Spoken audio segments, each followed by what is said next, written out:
seneng banget kayak gitu. Nah, sudah membawa hijau-hijau, kita punya pemandangan lain di sini.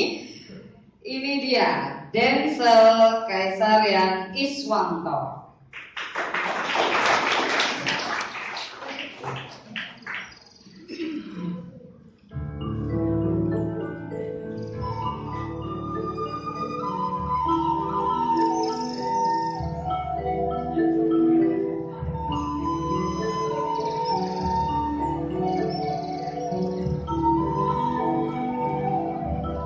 Malam yang sepi di pinggir dusun yang ramai, aku sendiri menata hati.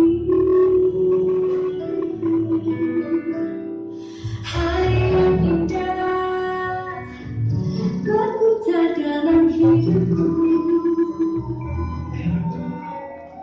dan ku jalani bersama temanku. Walau dusunku sunyi, kasih sayang bersemi terus ku.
Selamat pagi dan salam sejahtera bagi kita semua.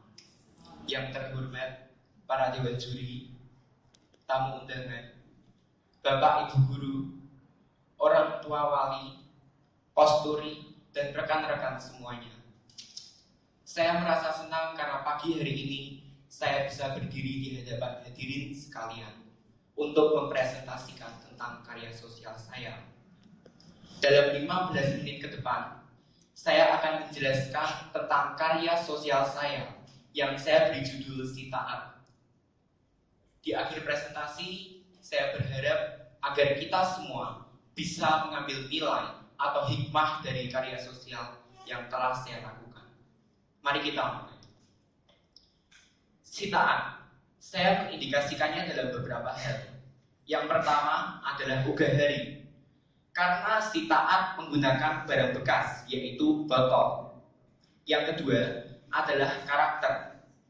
Dari sebuah barang bekas menunjukkan karakter yang hemat, pribadi yang peduli terhadap lingkungan sekitarnya. Dengan adanya karakter, akan menciptakan integritas yang tinggi. Kemudian setelah ada karakter dan ada integritas, kita akan melakukan edukasi atau pelatihan terhadap orang lain. Kemudian, materi yang diberikan sangat berwawasan terhadap lingkungan karena merupakan tanaman dan berwawasan terhadap sosial karena adanya pelatihan terhadap teman-teman kaum difabel. Dan yang terakhir, si Taat adalah wirausaha karena nantinya kita akan menjual hasil sayur yang didapatkan. Jadi si Taat adalah perpaduan antara hidroponik dengan kaum difabel, yang mana si Taat adalah singkatan dari sebuah kalimat satu ide sejuta manfaat. Kemudian, latar belakang apa yang saya pilih sehingga saya mau melakukan kegiatan ini? Sebelumnya saya akan menjelaskan tentang hidroponik. Jadi hidroponik diperkenalkan pertama kali pada tahun 1982 oleh seorang tokoh yang bernama Dr. William Frederick Carmichael. Beliau menemukan bahwa tanaman bisa tumbuh hanya dengan air dan nutrisi saja, tetapi banyak orang yang tidak percaya dengan adanya fakta tersebut. Sehingga dengan cepat beliau berhasil membuktikan dengan menumbuhkan tanaman tomat setinggi 25 kaki hanya dengan air dan nutrisi. Tokoh kedua yang saya ambil adalah Bob Sadino, karena beliau adalah orang yang memperkenalkan hidroponik pertama kali di Indonesia pada tahun 1982. Kemudian, latar belakang apa yang saya pilih?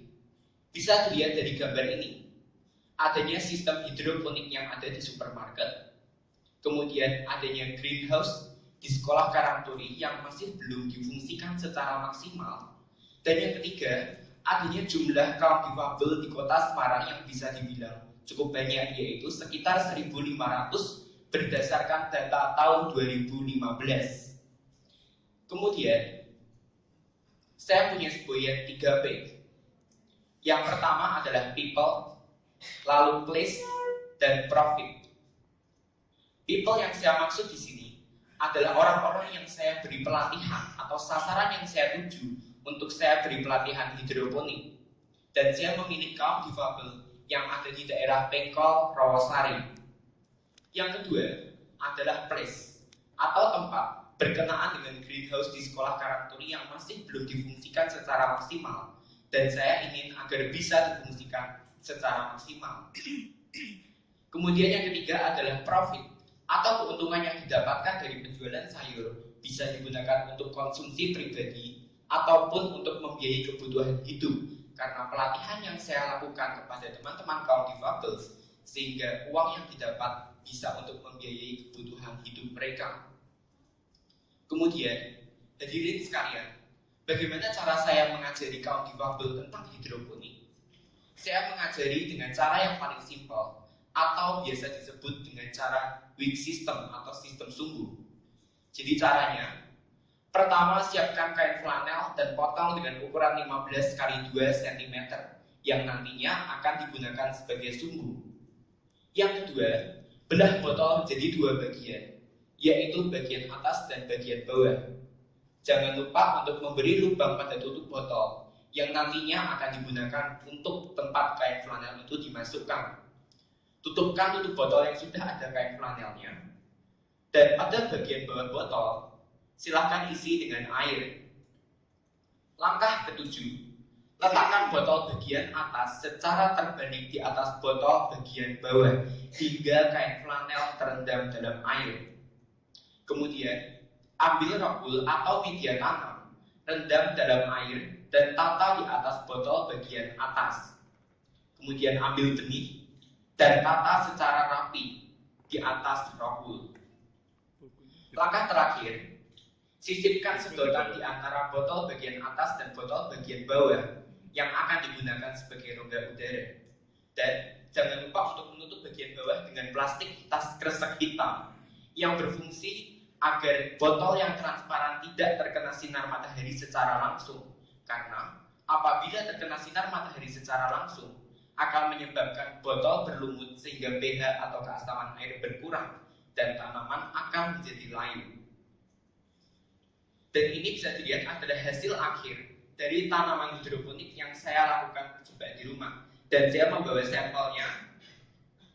Yang pertama, ini adalah tanaman kangkung yang dipot dari koran bekas. Dan ada tanaman kangkung yang juga dipot dari bungkus makanan. Kemudian, nilai sosial apa yang bisa kita pelajari dari hal ini? Dengan adanya rasa berbagi dan peduli terhadap orang lain akan mendapatkan dua hal positif. Yang pertama, bagi diri saya sendiri, dan yang kedua, bagi orang yang saya ajari atau teman-teman kaum difabel. Nilai positif yang ada di dalam diri saya merasa senang karena saya bisa memotivasi orang lain untuk bisa bangkit. Dan nilai positif yang didapatkan dari teman-teman kaum difabel, mereka merasa senang karena mereka merasa dihargai, mereka merasa diperhatikan, dan mereka merasa dirangkul oleh orang lain, sehingga mereka berani untuk membuka dirinya terhadap dunia luar dan tidak hanya berada di dalam rumah bagaikan katak dalam tempurung.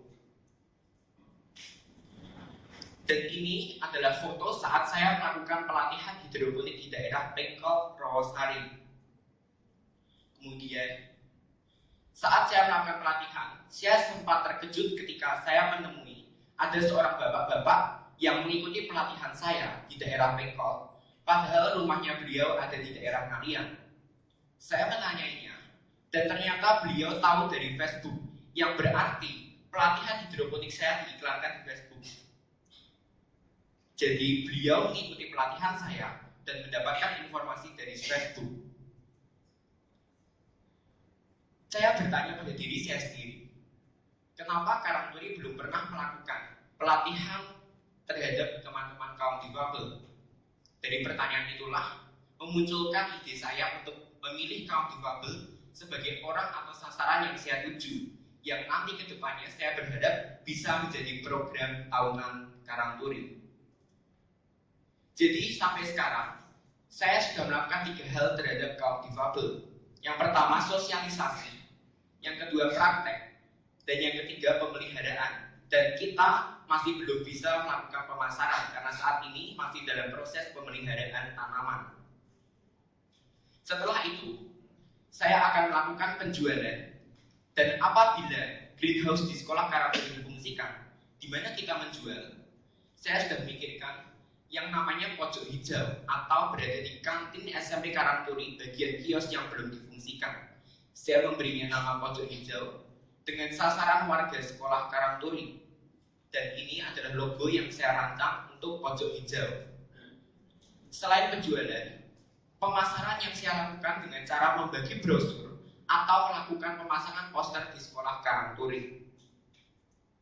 Setelah penjualan, saya berharap agar sekolah kita bisa mendapatkan penghargaan. Penghargaan apakah itu? Yang saya maksud adalah penghargaan Adiwiyata. Kesimpulan yang saya dapatkan dari adanya karya sosial ini, saya belajar adanya empati, wirausaha, edukasi, dan fun learning terhadap orang-orang lain. Seorang tokoh Winston Churchill mengatakan bahwa apa yang Anda ketahui tidaklah penting, tetapi apa yang Anda lakukan jauh lebih penting dari apa yang Anda tahu. Sekian dari saya tutup saya.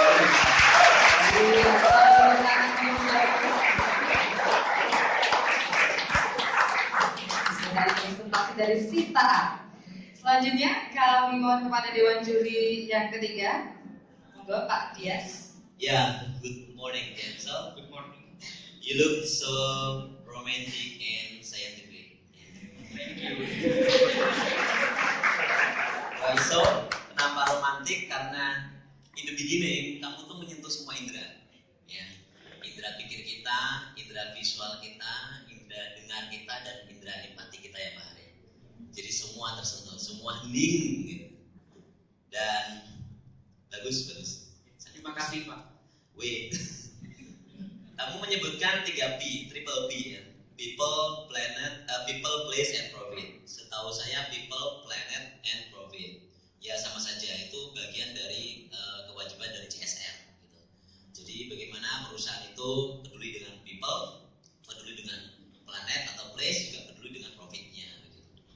Kemudian komen saya selanjutnya adalah kamu pernah ke Kendal nggak? Kendal saya belum pernah. Belum pernah. Ya nanti sama mama, sama papa.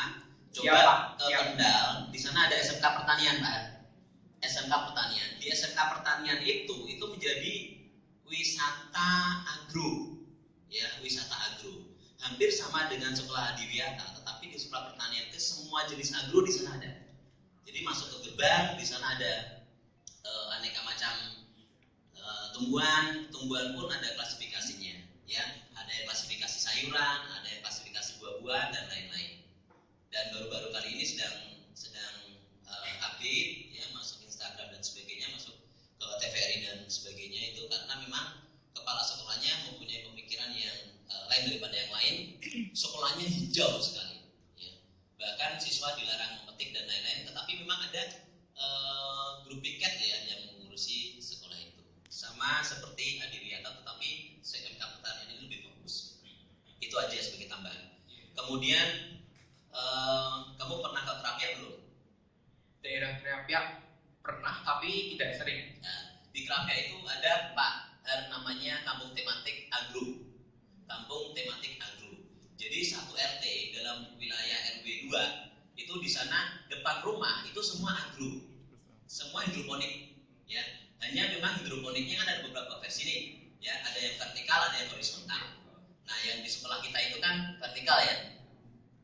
Horizontal. Ya. Sebetulnya bisa dikembangkan vertikal atau bisa dikembangkan yang seperti yang sekarang destinasi wisata yang misalkan di pantai, di view yang bagus itu kan ada lagi-lagi model love gitu ya. Itu sebenarnya bisa diagrokan atau dihidroponikan. Ya, bisa dikembangkan, diinovasikan seperti itu. Nah, kapan-kapan ini kalau ingin lebih dalam lagi ke situ. Siap. Hanya saja saya melihat tema kamu si taat ya. Satu ide sejuta manfaat gitu. Satu ide sejuta manfaat. Ini belum menukik nih ke apa yang kamu sampaikan ke hidroponik. Tetapi akronim si taat itu membuat kita ingin tahu ini apa sih si taat. Kemudian sudah tahu, oh satu ide sudah ternyata tentang hidroponik gitu ya. Overall presentasi kamu istimewa ya. Terima kasih. Presentasi kamu istimewa. Hanya satu saya pertanyaannya. Setelah seperti ini ya, inovasi apa yang akan kamu kembangkan? Kalau menurut saya kayak gini ya. Ini belum gitu ya. Belum gimana gitu. Inovasi apa yang menurut kamu kurang nih? Bisa jadi kemasannya atau bisa jadi tanamannya. Misalkan di tempat guru ya dikasih tanaman cabai ya, makan gorengan nyemprot cabai. Kan jadi nggak perlu beli cabai gitu. Nah, inovasi apa yang akan kamu kembangkan? Inovasi yang masih belum yang akan saya kembangkan adalah jenis tanamannya. Jadi tidak menutup kemungkinan kedepannya tidak hanya sayuran tapi bisa buah dan bisa bunga. Karena buah dan bunga pun juga bisa ditanam secara hidroponik. Ya, kalau kamu nanti tanam bunga mawar ya, nanti aku petik. Ya, boleh Pak, boleh. Terima kasih. Iya, itu Makasih, sepertinya Pak. kalau Pak Des itu memang pintar membaca psikologi anak ya sampai karakter. Dari tadi diawali dengan karakter anak, oh kamu tuh romantis, kamu tuh calm, kamu tuh membara gitu. Pantesan Bu Dewi Yuleka tuh kelepek-kelepek kan. Oke, usulnya bagus sekali. Pak Tinos mana Pak Tinos? Nggak perlu beli cabai Pak. Cabainya nanti petik dari lahannya dia tadi ya, Denzel nanti ya. Iya, baik. Selanjutnya monggo juri kita yang kedua Pak Haryan Halim. Oke, Denzel, selamat pagi. Pagi Pak. Kok namanya Denzel kenapa? Kan ya pemberian nama saya tidak tahu Pak, karena yang memberi nama orang tua. Tanya sama orang tuanya. Tanya sama orang tua saya Pak. Ya, saya pikir apa penggemarnya Denzel Washington. Bisa jadi Pak, bisa jadi. Oke, kamu belajar hidroponik di mana, Denzel? Di Agrofarm Bandungan, di tempatnya Teresiana, SMK Teresiana Bandungan. Berapa lama? Melakukan pelatihan sekali karena waktunya kan mepet, dari saya mengetahui saya masuk finalis sampai presentasi itu mepet, jadi saya hanya bisa mengikuti pelatihan 1 kali. Kebetulan Agrofarm itu hanya mengadakan pelatihan 1 kali setiap bulannya di minggu kedua. Dari pagi sampai sore ya? Pagi, siang jam 2-an. Oke, berarti saya juga belajarnya tempat yang sama dengan saya. Nah, sekarang saya ngetes ilmunya. Bedanya hidroponik sama organik apa ya?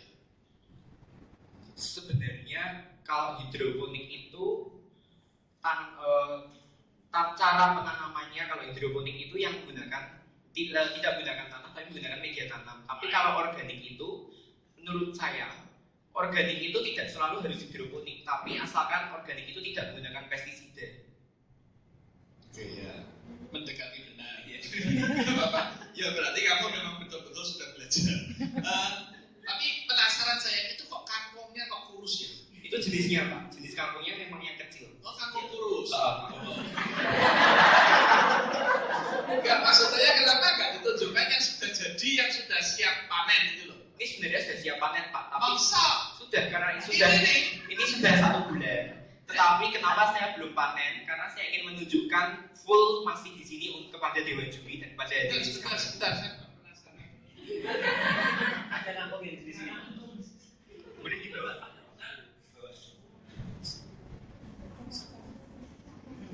Lah ini kalau dibikin kangkung petis lah. Langsung kisut ya Pak ya. Kok saya itu kalau makan hidroponik itu 1 botol untuk saya sendiri. Jadi kalau ini kering malah. Oke, tapi ini saya siap panen ya. Iya, bisa tahu saya. Yang paling mudah nanam apa? Kangkung Berapa lama? 40 hari. Ya betul. Sekarang pertanyaan lebih serius. Kenapa kamu harus mengaitkan hidroponik dengan kaum difabel? Karena sekarang ini yang sedang marak itu kan hidroponik ya. Dan saya ingin agar orang-orang itu dia tahu hidup sehat dengan cara memakan sayuran yang berasal dari hidroponik.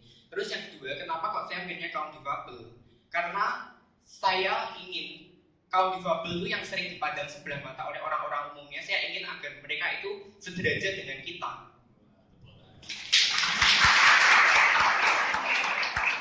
Kamu sendiri tahu artinya difabel dari kata apa? Difabel sampai sejauh itu saya masih belum melakukan penelitian Pak. Tapi kedepannya mungkin saya akan melakukan penelitian. Kenapa nggak disebut disable? Disable setahu saya itu bahasa Inggris dari difabel. Enggak, difabel artinya different ability. Jadi sebenarnya itu mengubah cara pandang orang-orang yang tidak disable itu, yang cacat itu ternyata mereka punya kemampuan yang lebih. Tapi saya lihat ada salah satu anak yang tadi waktu nyanyi Indonesia Pusaka berdiri, itu dia siapa ya? Bisa Namanya ceritakan? Namanya Hadi. Dia Ya. adalah penyandang slow learner. Penyandang slow learner. Slow learner. Ya, slow learner maksudnya. Tapi kalau saya lihat ada Down syndrome-nya. Ada. Kamu bisa berkomunikasi dengan dia? Bisa. Sudah. Dia hobinya apa? Dia waktu saya tanya sih dia tidak mau menceritakan banyak sih Pak. Loh, katanya sudah ngomong. Sudah, tapi dia tidak mau menceritakan kesibukannya. Jadi cuma diem gitu. Tapi saat saya melakukan pelatihan atau pengajaran pun dia mau, dan dia cepat dalam menerimanya, itu dia bisa. Oh gitu ya. Dia suka nanam gitu ya. Suka nanam gitu ya. Oke. Ya. Yang kamu rasakan dari semua ini, dari kegiatan ini semua, yang kamu rasakan dan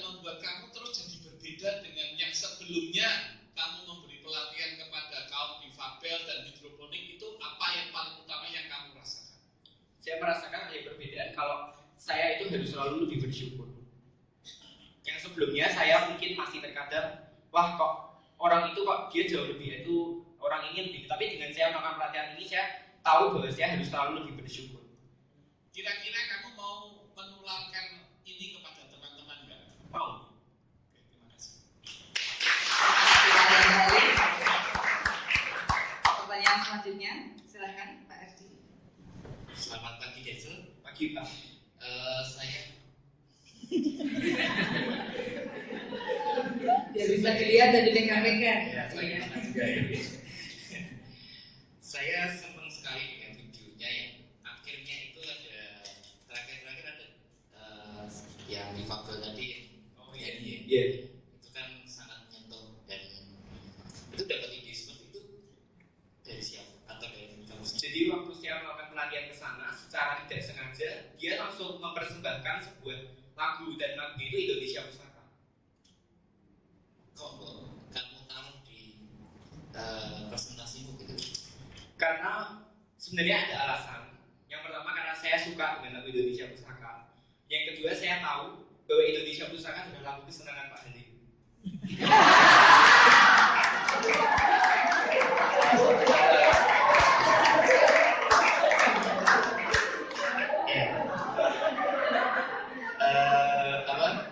Polesan yang beda gitu.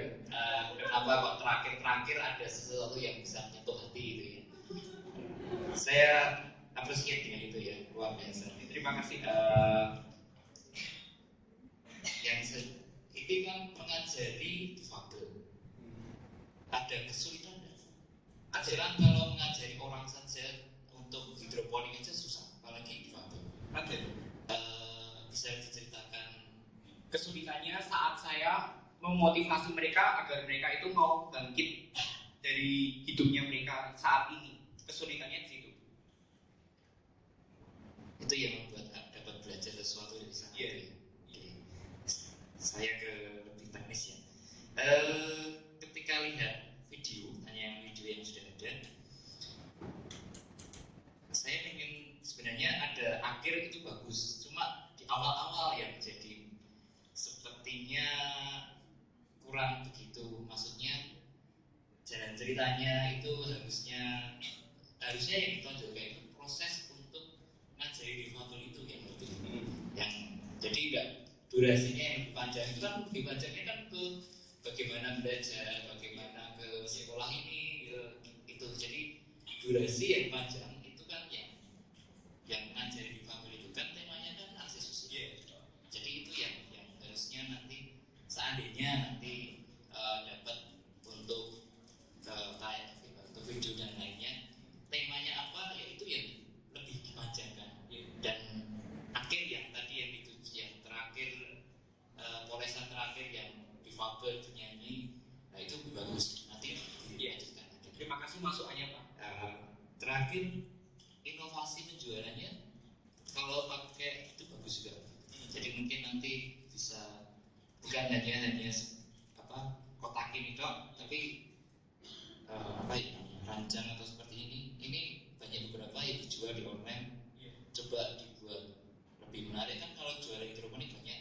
Coba kreatifannya yang untuk jual di online itu seperti apa? Jual online hidroponik kayaknya masalah dia jual di luar ya. Terima kasih. Iya, terima kasih. Masih ada waktu 2 menit. Apakah ada dari Dewan Juri yang ingin mengajukan pertanyaan? Tidak ada. Pak Harian Halim, 2 menit Pak, lumayan Pak. Ya, saya cuma menambah saja. Terus terang memang tadi ya nggak cuma Denso saja, tapi sejak pesan bintang pelajar pertama, kedua, ketiga, jujur membuat saya terharu sebenarnya bahwa anak-anak seusia muda ini mereka mulai diasah tidak hanya di kognitifnya tapi dirasa empatinya. Dan saya juga mengapresiasi dengan tema yang ini yang dilakukan oleh SMP Karangturi. Yang tapi saya harapkan tolong yang tadi sudah saya katakan, tolong ajarkan, sebarkan, ajak teman-teman sehingga dengan berempati ini bisa membangkitkan banyak hal. Ya, siapa? Oke, terima kasih. Iya, terima kasih. Kita beri tepuk tangan untuk Finalis kita yang ketiga Denzel Kaisarian Iswanto. Oh boleh Pak, silahkan. Yang mau ke toilet, monggo silahkan. Sebelum saya meninggalkan ruangan ini, saya ingin memberikan sesuatu untuk Dewan Juri. Jadi saya sudah membuat sebuah buku. Buku ini karya saya sendiri. Ya, buku yang berisi tentang kisah perjalanan saya dari awal, dari menemukan ide sampai saya melakukan pelatihan. Dan saya berharap dengan adanya buku ini bisa memotivasi banyak orang. Untuk juri saya memberikan 1 per orangnya, sekolah 1. Dan bagi penonton yang ingin nanti saat akhir acara bisa mengambil buku ini di luar karena nanti akan saya letakkan di luar. Iya, luar biasa sekali. Ini kisah perjalanan Denzel dituangkan dalam sebuah buku. Gak cuma romantis ya Pak, tapi juga bisa bikin buku. Wow, luar biasa. Kita beri tepuk tangan sekali lagi. Itu rambutnya gak mau dibagikan ke juri Denzel? Oh, mau dibagikan juga. Wah, jurinya enak ya, dapat bonus buku, dapat bonus kangkung, ya kan? Kode keras maksudnya ini.